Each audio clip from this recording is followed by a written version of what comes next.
So this right here, this is Jesse the camel that you're referring to.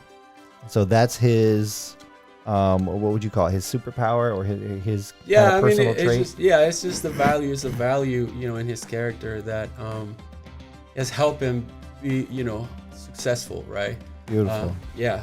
And then, typically we think about camels, for instance, since we're talking about Jesse Camel, right?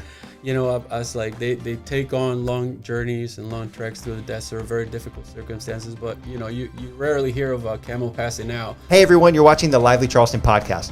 Our goal with the show is to interact with and tell the stories of the amazing people, places, and businesses that make Charleston the best city in the world. If you haven't already, make sure to subscribe to iTunes, Spotify, and YouTube. And check us out on Instagram and Facebook, where we post content regularly throughout the week. Thanks so much, guys. Hope you enjoy the episode. all right, ladies and gentlemen, welcome back to another episode of the Lively Charleston Podcast. We have a very fun and interesting guest today. He is not only a Charleston local and an engineer working at Boeing, but he also, as a side hustle, he's an entrepreneur. He has a media production company, and he just published his first of many children's books. This is a bilingual children's book called Noah's Space Ark, also known as El Arca Espacial de Noah for our Spanish listeners out there. Ladies and gentlemen, welcome, Mr. Alejandro. Thanks for coming to hang out with us, man. Hey, thank you for having me. You are you're officially a published author. That's got to feel good. That definitely does feel good. Self-published. Actually, Self-published. I went through the motions all on my own, no backup. But yeah, it was an interesting year last year. I bet. Yep. I bet. Going through, and this is something I know nothing about, so I have a lot of questions. Okay. I'll do my best to answer all of them. We're going to get into all of it, if that's okay. But before we do that, if we could maybe take it back a little bit, because you've got a pretty cool story for, one, just kind of what inspired this book, and then two, some of the things that you're really into just from some of your life experiences and some of your hobbies. That you kind of built into this book. But let's take it back and start, first of all, just kind of what brought you to Charleston, and what kind of kicked this whole thing off for you. Yeah, so I got exposed to Charleston back in 2010 for the first time. I worked for Boeing, like you said, and so in 2010 I had the opportunity to come here for the first time on an assignment when Boeing started to put more presence on in the area, and came down for about 8 months. Really like the change coming from the Northwest and just seeing the beach and all that. So then I kind of had that opportunity to go back and then come back in 2015 full time.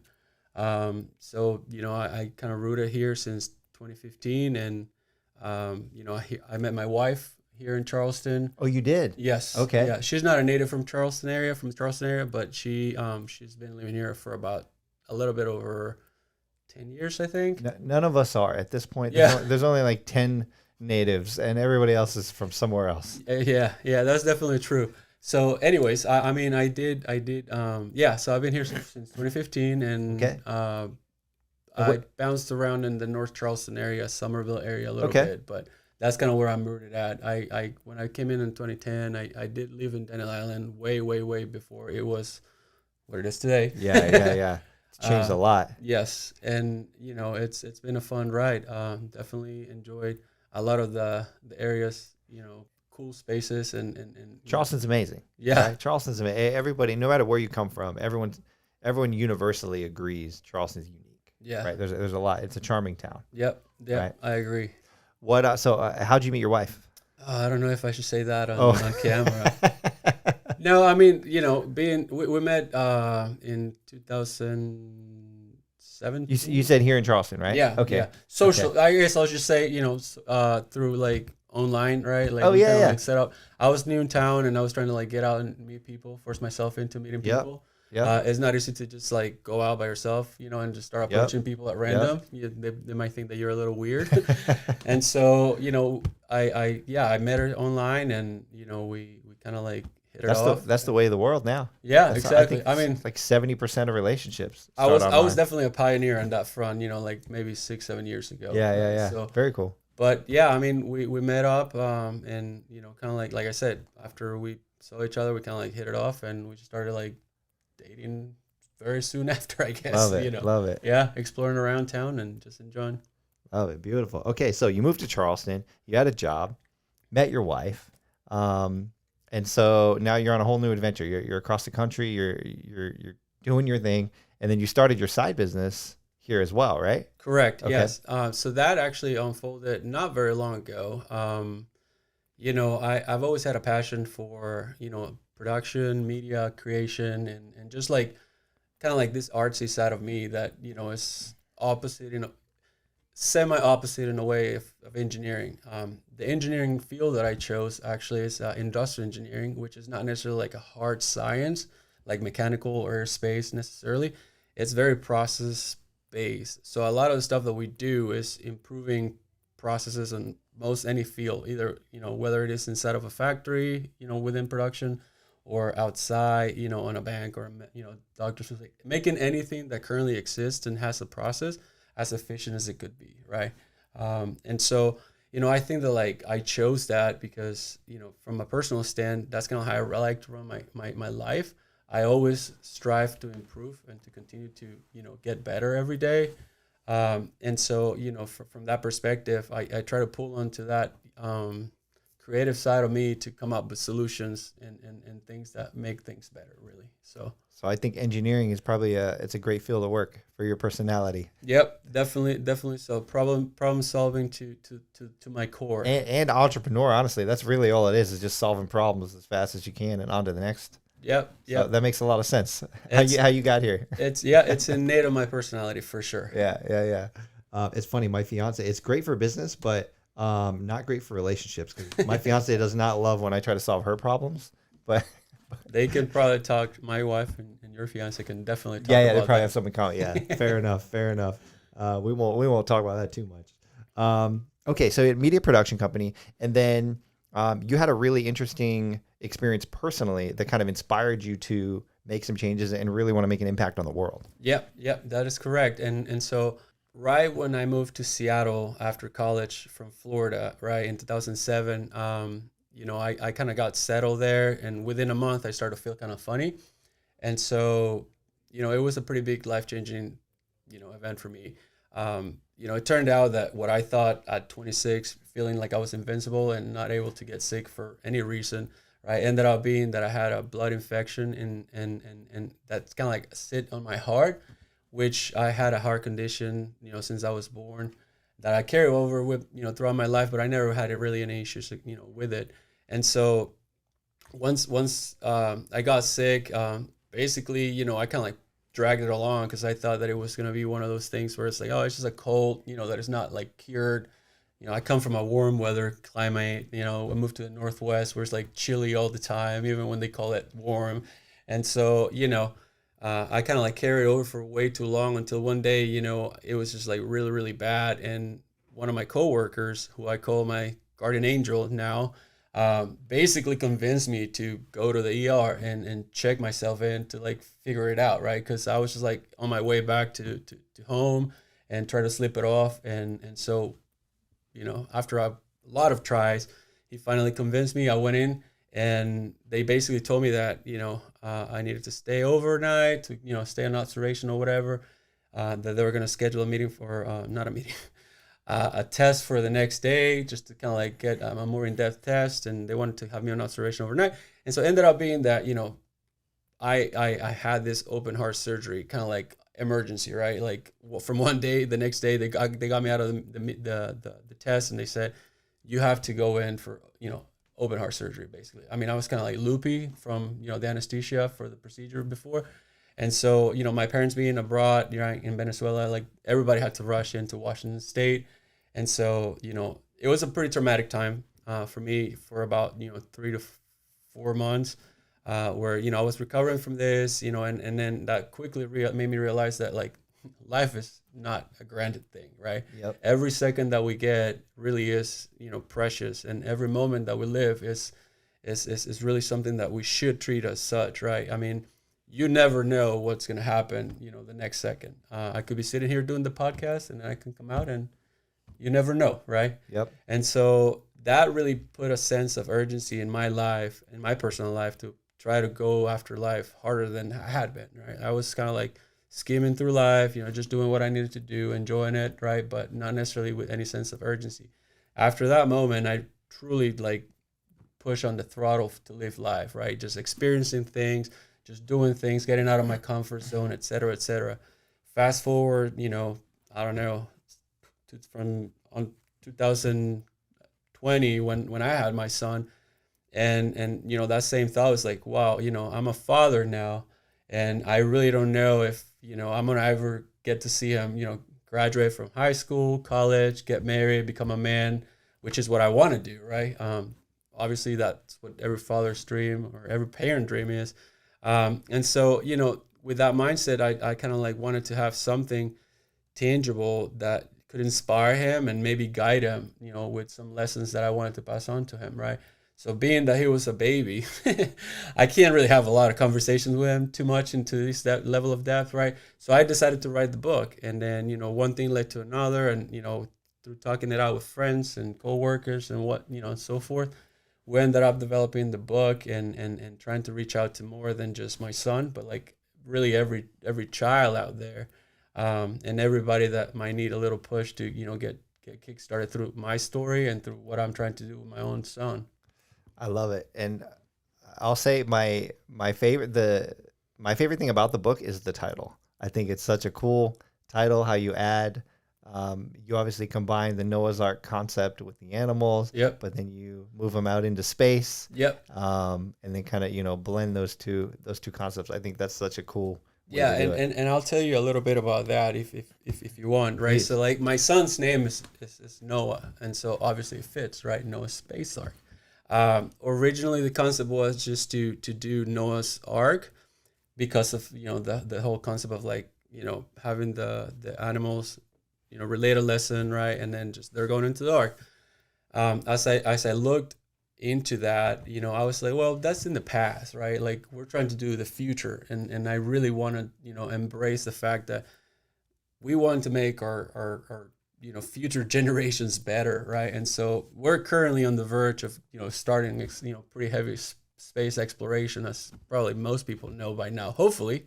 And so that really inspired me to like create the setting of he's going into space, he's going to bring this message of hope into the new world, so the future generations can relate to it, and hopefully create a better world altogether. Yeah. So what's this first story about? This one kind of sets the tone. You have some characters in here. Yep. Where you kind of introduce them, and then you have some visions for the future. So what's this first story about, and then what are some of your visions for future books you plan to release? Yeah, so the original, so this one is just like I said, right? It's a pretty simple storyline, right? My son is planning to go out to space to kind of like take the ark into colonizing the new world, right?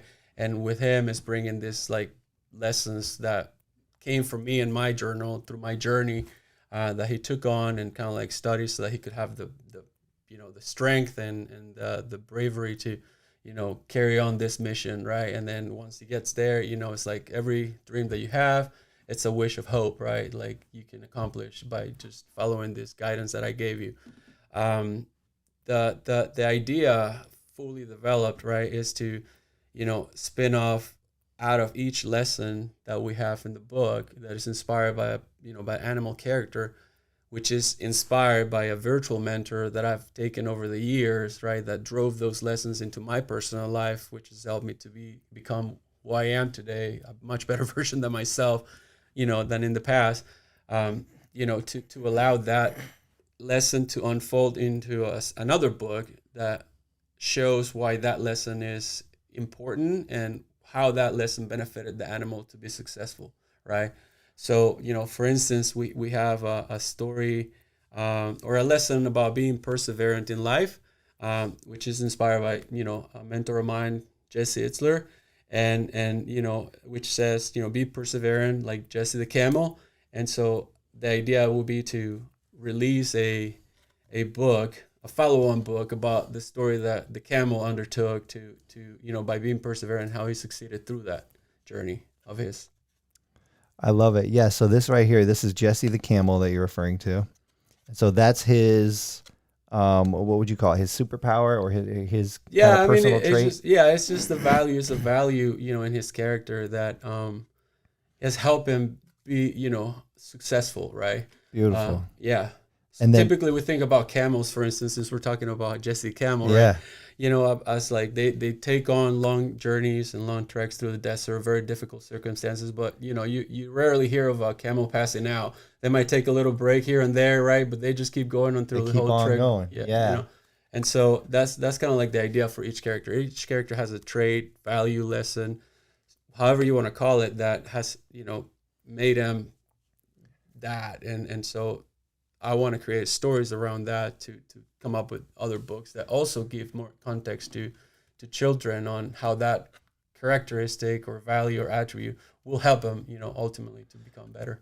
Well, and the cool thing about that too is that because that's how kids learn, right? And so they learn animals. Those are some of the first words and the associations that they can make. And so they can, one, for them, it's easy for them to comprehend it. But then it also makes it more powerful for us to reinforce the message, right? So we can say, be like Jesse the camel, right? And they'll know what that means, even if they don't necessarily understand the definition of the word perseverance, if they're not old enough for that yet. But they kind of get the idea of what you're trying to say. Absolutely. I think that's neat. And I mean, ultimately we learn by associating, words to images, right? And so that was one of the things that I wanted to make, like you said, right? Like if you see a camel, you say like, what is he, right? Like, because I do this with my son all the time when we're reading the book sometimes, and like, what's Jesse the camel? And he's like, he's persevering. He struggles saying it just like me because of my English, but So I love it. So are all of so obviously Jesse the camel. This is Jesse Itzler. I have a huge man crush on him, by the way. If y'all don't know Jesse Itzler, he's a founder of multiple businesses. Is he still part owner of the Atlanta Hawks? Yes, he is. Still owner. Yep. Also, All Day Running Company, represented by your shirt. Yep. Which is really his passion project. That's where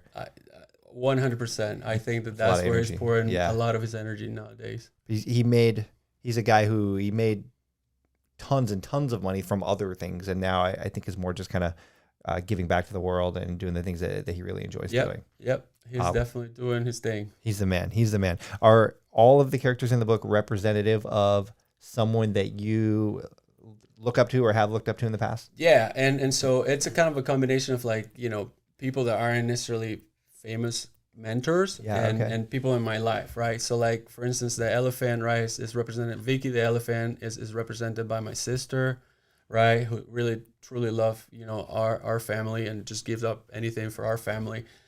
Baker the dog is actually a dog that passed away recently last year, who's been part of my life since, I moved to Charleston really in 2010. Carla the giraffe is my wife because she's very tall. And so, I figure I honor her through that. Love it. Delio the zebra is my uncle. Grant the lion is Grant Cardone. Okay, yeah. Right? I mean, talk about bravery and into the business world, right? Amen. Jim is Jim Quick from Jim Dow is Jim Quick. The learner. Yeah, that's what he teaches, how to be a more efficient learner, right? Yep. Beautiful. And Rusty the Rooster is an unknown character because I don't think a lot of people like. I mean, I thought about Marky Mark, being the fact that like he wakes up super early from what I hear, to work out and do all his things. But I never assigned a character because like, it's like I can't really. It's just something that most people do nowadays if you're a high performer. So amen. Who else do we have here? We have Sarah the Peacock. So that's actually Sarah Blakely, Jesse's wife. I mean, she's a tremendous inspiration for me as well, right? And just because of the way that she carries herself and, like just obviously the successes that she's had as a business entrepreneur. And I mean, anyway, so it's that's Sarah Blakely. We have Darren Hardy, from Darren Hardy the Horse. And then we spoke about Jesse, and then Gary the monkey is Gary V. Okay. Very nice. That's what really inspired me. He's always talking about, don't stress so much, always have fun, right? Like enjoy the ride. And so that's kind of like something that really stuck to me, and I've been trying to live by it because as an engineer, we tend to stress a little bit, as you could probably imagine. Yeah, and a business person. There's stresses, definitely with that. This is so neat. And then you So you have illustrations throughout the book. This is super, super cool. What are your plans moving forward? Do you have for the rest of this year and beyond? Have you already kind of mapped that out? Yeah, so this year, I mean, really, I'm gonna try to market the book and hopefully, find a publisher that would like the idea to kind of like retouch up this book as the initial book on a second edition type of thing, and then like help me produce, the follow-on stories so that I can actually dedicate to, like just writing the books and the stories about those other books. But for right now, really, it's just like getting the message out there to as many people as I can. And just like, helping parents, right? Like, I mean, I know parents are overrun all the time, and a lot of people don't get the opportunity to get exposed to, to personal development in general, right? And so like, this is a way to link that into as early as we can in a family, right? Like as soon as the kid's born, you buy the the book and through that you get exposed to people's name. If you're intrigued, you can search them up, and then like maybe somebody clicks with you, and then that throws you onto that path of bettering yourself. Absolutely. So that's really the intention. It's just like it's trying to get personal development started as early as we can to think of in a family nucleus, right? As soon as the kid as soon as the child is born, trying to through the book, inspire him and just plant that seed there. I love it. And how old is your son right now? He's 3. He just turned 3 in December, and he's pretty good. He's lively for sure.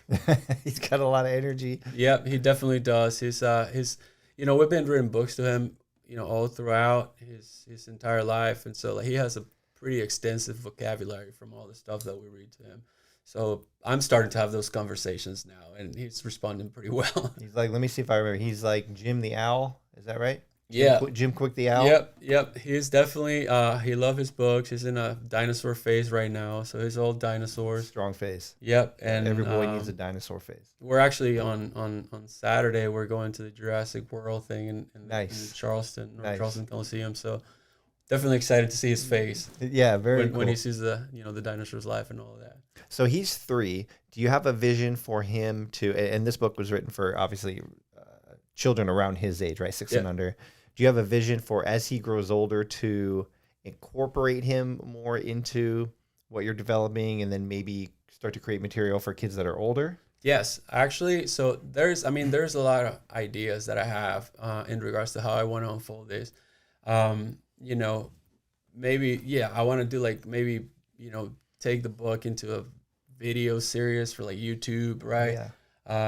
Or something along those lines. But yeah, I mean, the bottom line is like, I want to make it more of a movement for kids to like really grab onto it and hopefully, just not look at the cartoons and the graphics and stuff, but like really grasp the underlying message of like, we want to make sure that we have strong kids for the future, right? I mean, most of us, is our ultimate goal as parents to like make sure that our kids are well equipped for, what's coming to them in their life. And so that's what it's all about for me. I love it. If someone wants to connect with you, learn more about you, or find your book, where should they go? So I'm on Instagram under the Million Friends Guy. That's kind of like my handle. Million Friends Guy. Yep. Got it. And so through that, you can connect with me. And I also have a noahs.space.ark Instagram as well. But if you connect, with my personal account, like that's really where I try to like put everything else out there. Gotcha. Okay. And if they have children under 6, they can just go to Amazon and search Noah's Space.ark. I'm still trying. Yeah, Space.ark. I'm still trying to get it to Amazon. I actually in my profile on both the book's Instagram and my Instagram, I created like an online store where people can purchase it. Beautiful. Online, or else, like I said, contact, DM me and we can definitely get you the links out and all that. And I'm sure that, if you guys are kind enough to put them on your page, then that's also. No, we 100% will. Yeah, you'll find it on the Lively page for sure. Yeah. And so, hopefully it'll be on Amazon throughout this year as well at some point. I'm just trying to figure out. It's one more thing that I need to learn. Yeah. Once you write the book, then it's like now you have to learn to market it, which is a whole nother thing, right? Exactly. The fun never stops. Okay, last two questions. We always like to end every episode with a couple of final questions. Number one, so you've obviously at this point you're down the path, right? At some point you'll look back at you now and probably laugh, but right now you can look back at younger Alejandro. If you could have a conversation with him, however far back you might go, what might you say to younger Alejandro that's not as wise or experienced as you are now? Well, I think that, I hesitated a lot, right? And it took me almost passing away to realize that, there's nothing to hesitate, that there's nothing hard enough or difficult enough, within some context that like you should be afraid of, right? Like coming onto a podcast and, talking to you, right? Like, in the past I would have probably, hesitated and maybe even shy away from doing it. But, there isn't anything to do, if there's anything to lose about doing this thing. So like, I would say, just go for it. Don't be so hesitant about, learning new things, getting out there, meeting new people, starting new businesses, just venturing out, just go for it. Right. I think, like I said, it took this like life, changing incident of mine to like really make sure that ingrained in my head and to make it something to live for. So I would have definitely, had I started my journey, when I was 18, who knows where I'd be today, right? I started this pretty late in the game. And so I think that's the thing that I would say to them. I love it. Just go for it. Yep. Just go for it and don't worry about, failing. If you fail, right, just make sure that you learn something from it and just keep going. I mean, it takes failure to succeed. So there's a guy, I'm sure you're familiar with, Alex Hormozy. Mm-hmm. He has I forget the exact quote, but it's I guess more of a mental framework where he talks about one day not too far from now, say 60-ish years, depending on how old you are, we'll all be gone, and none of it's going to matter anyways. Yep. And so all the chips get reset, they get redistributed, right? And so just do it. Yeah, just go for it. And that's funny that you say that, because actually I've heard this. It's say something along the same lines too, right? It's like, why do you care about what people think? 100 years from now, nobody's going to be here. We're not going to be here. Nobody that is going to be here. So you might as well just do it, right? And see what happens. Yeah, we all end up the same way. That's right. That's right. I love it. Okay, last question. If you could give one piece of advice, let's say somebody's inspired by you, or you've kind of hit a vein with something that they've been thinking about doing, but maybe been kind of on the fence, what might you say to them? I think it's similar to what I would say to myself, right? I mean, just don't hesitate so much. Don't worry about what other people would think, right? Just what truly inspires you, and just run with it. Be unique, just express yourself in the way that makes you feel happy, and just don't worry about what the surroundings are. Just take one step at a time. It's not going to take forever, right? Not everything is going to happen overnight. Like, I know that social media has this like, crazy outlook that, everything happens with, in a second, right? Things take time. So just move forward, take steps. And as long as you're moving, in the right direction, just go after what makes you happy, I love it. Great advice. Alejandro, it's been a pleasure, my friend. Thank you so Likewise. much. Congratulations on publishing your book. I look forward to not only reading this one with my daughter, but checking out all the future ones that you have coming out, and we'll definitely be rooting for you and watching for all your future success. Awesome, as well. Jeremy. I appreciate it a lot, and it's been a pleasure to be here and meeting you in person and just chat with you about something that I'm really, really passionate about. Love it, man. Cheers, brother. Thanks again. Cheers to you too. Hey y'all, that's a wrap on today's episode. Thanks so much for watching. We hope you enjoyed it. Make sure to like or follow or subscribe, whatever platform you're on. Just hit the button to make sure you don't miss any future episodes. Yep, and please help us grow the channel by sharing it with someone else who might enjoy it as well. Thank you so much for watching, and we'll see you next time.